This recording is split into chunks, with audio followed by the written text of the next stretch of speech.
Hello everyone. Scholarship NSP scholarship regarding এটা important video' last date ইতিমধ্যে বহুতকেইটা স্কলাৰশ্বিপৰ লাষ্ট ডেট ইতিমধ্যে আহি গৈছে চ' NSPত থকা ডিফাৰেণ্ট স্কলাৰশ্বিপ এজন ষ্টুডেণ্টে NSPত এখনে স্কলাৰশ্বিপ এপ্লাই কৰিব পাৰিব চ' তাৰে পষ্ট মেট্ৰিক যিকেইটা আছে তাৰে OBC স্কলাৰশ্বিপৰ লাষ্ট ডেট যিবোৰ ষ্টুডেণ্ট OBC স্কলাৰশ্বিপ কৰিবা সিহঁতৰ লাষ্ট ডেট 30 ছেপ্টেম্বৰ তাৰপিছত SC স্কলাৰশ্বিপৰ লাষ্ট ডেট 30 ছেপ্টেম্বৰ আৰু ST পোষ্ট মেট্ৰিক ST ষ্টুডেণ্টৰ লাষ্ট ডেট হ'ল ST স্কলাৰশ্বিপৰ লাষ্ট ডেট হ'ল 25 ছেপ্টেম্বৰ যিবোৰ ষ্টুডেণ্টে কেটেগৰী ৱাইজ বা ST OBC বা SC এপ্লাই কৰিবা বা কৰিছা বা যিসকলে এতিয়াও বাদ আছা প্লিজ 25 তাৰিখৰ আগত বা এই সপ্তাহত কমপ্লিট কৰি শেষ কৰি দিয়া এই সপ্তাহত মিন্স 20 তাৰিখৰ আগত বা 21 তাৰিখৰ আগত 22 তাৰিখৰ আগত তোমালোকে প্লিজ কমপ্লিট কৰি দিয়া তোমাৰ স্কলাৰশ্বিপ আৰু তাৰে পিছত কি হ'ব তোমালোকৰ ভেকেশ্যন বা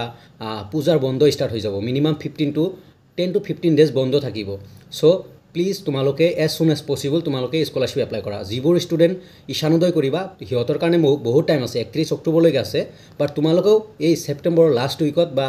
এতিয়াই কমপ্লিট কৰিবলৈ চেষ্টা কৰা অ'কে ঈশানোদয় স্কলাৰশ্বিপ ঈশানোদয়ৰ 31 অক্টোবৰ লাষ্ট ডেট আছে আৰু যিসকলে NEC North Eastern merit cum scholarship কৰিবা সিহঁতৰকো কৈছোঁ 31 অক্টোবৰ লাষ্ট ডেট NECৰ চ' প্লিজ যিবোৰ ষ্টুডেণ্ট ST OBC আৰু SC কৰিবা একদম মষ্ট ইম্পৰ্টেণ্ট তোমালোকে এজ সুন এজ পচিবল তোমালোকে কমপ্লিট কৰি লোৱা কাৰণ ডেট এক্সটেণ্ড হোৱাটো অ'কে ডেট এক্সটেণ্ড হয় বাট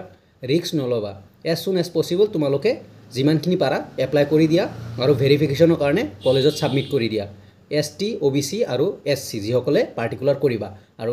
ঈশানোদয়ৰ ক'লোঁ 31 অক্টোবৰলৈকে টাইম আছে NECৰ 31 অক্টোবৰলৈকে টাইম আছে আৰু পূজাৰ বন্ধৰ পিছতো পাই যাবা পূজাৰ বন্ধ 10 to 15 ডেজ চ' সেইকাৰণে ভিডিঅ'টো বনালোঁ so' as soon as possible তোমালোকে NSPত থকা পষ্ট মেট্ৰিকখিনি as soon as possible apply কৰি দিয়া যিসকলে NSPৰ পষ্ট মেট্ৰিক কৰিব OBC দেন ঈশানোদয় নোৱাৰে ঈশানোদয় কৰিলে OBC নোৱাৰে বা SC নোৱাৰে যিকোনো এখন কৰিব লাগিব থেংক ইউ আৰু এটা ইম্পৰ্টেণ্ট কথা কোনোবাৰ যদি পাৰ্চনেল গাইডেন্স লাগে এনেকুৱা ষ্টুডেণ্ট আছে বহুতে লৈছে ইতিমধ্যে 19 ষ্টুডেণ্টে পাৰ্চনেল গাইডেন্স মানে ঈশানোদয়ৰ কাৰণে বা ডিফাৰেণ্ট স্কলাৰশ্বিপৰ কাৰণে যদি লাগে ছাবস্ক্ৰাইব বটনৰ লগত জইন বটন আছে জইন বটন মানে মেম্বাৰশ্বিপ ল'ব পাৰা যদি মন যায় কোনো ফ'ৰ্চ নহয় কোনোই নহয় এনেও হেল্প কৰি থাকিম বাট পাৰ্চনেলি যদি গাইডেন্স লাগে মেম্বাৰশ্বিপ ল'ব পাৰা নিজৰ ইচ্ছামতে থেংক ইউ